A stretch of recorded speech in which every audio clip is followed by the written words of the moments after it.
সংবাদ পরিবেশনই শেষ কথা নয়, মানুষের ভালোবাসাই আমাদের মূল প্রেরণা। সেই অঙ্গীকার থেকেই পবিত্র ঈদ উল ফিতর উপলক্ষে অসহায় ও দুস্থ মানুষের মুখে হাসি ফোটাতে বিশেষ উদ্যোগ নিয়েছে দৈনিক আওয়ার বাংলাদেশ পরিবার।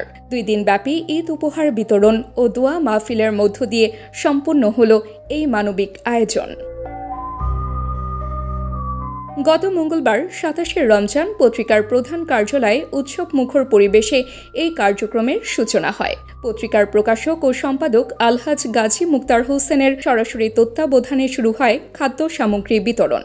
এই আয়োজনে উপস্থিত ছিলেন ভারপ্রাপ্ত সম্পাদক মোহাম্মদ সেলিম, নির্বাহী সম্পাদক মোহাম্মদ জসিমউদ্দিন এবং ব্যবস্থাপনা সম্পাদক আশিকুর রহমান, আওয়ার বাংলাদেশের উপদেষ্টা জনাব তারেক ও 66 নং ওয়ার্ডের কাউন্সিলর পদপ্রার্থী জনাব মোহাম্মদ আজিজ সহ অন্যান্যরা।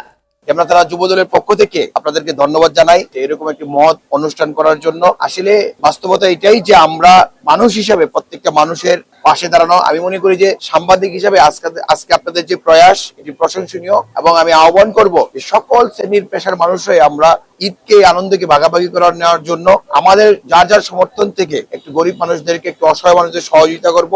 সেবার এই ধারা শুধু অফিসেই সীমাবদ্ধ থাকেনি। বুধবার রাজধানীর ড্যামরা বাঁশেরপুল ও চাঁদপুর মতলব এলাকায় সুবিধা বঞ্চিত ও অসহায় মানুষের মাঝে ঈদ সামগ্রী পৌঁছে দেয় আওয়ার বাংলাদেশ টিম।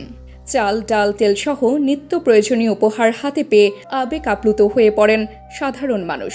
এই মানবিক কর্মযজ্ঞে সক্রিয়ভাবে অংশ নেন পত্রিকার সংবাদকর্মীরা। উপহার বিতরণের পাশাপাশি আয়োজিত হয় বিশেষ দোয়া ও মিলাদ মাহফিল। দেশ ও জাতির সমৃদ্ধি এবং দৈনিক আওয়ার বাংলাদেশের উত্তরোত্তর সাফল্য কামনায় মুনাজাত করা হয়। এরপর আজানের ধ্বনি কানে আসতেই ভ্রাতৃত্বের বন্ধনে সকলে মিলে অংশ নেন ইফতার মাহফিলে।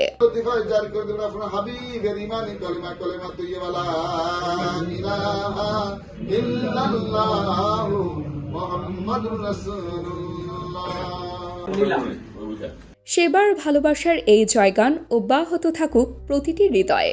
দৈনিক আওয়ার বাংলাদেশ কেবল একটি খবরের কাগজ নয়, এটি হয়ে উঠুক সাধারণ মানুষের কণ্ঠস্বর এবং বিপদের প্রকৃত বন্ধু। সত্য ও মানবতার এই পথ চলায় আমাদের সাথেই থাকুন। তাবাসসুম হক আনিকা, দৈনিক আওয়ার বাংলাদেশ।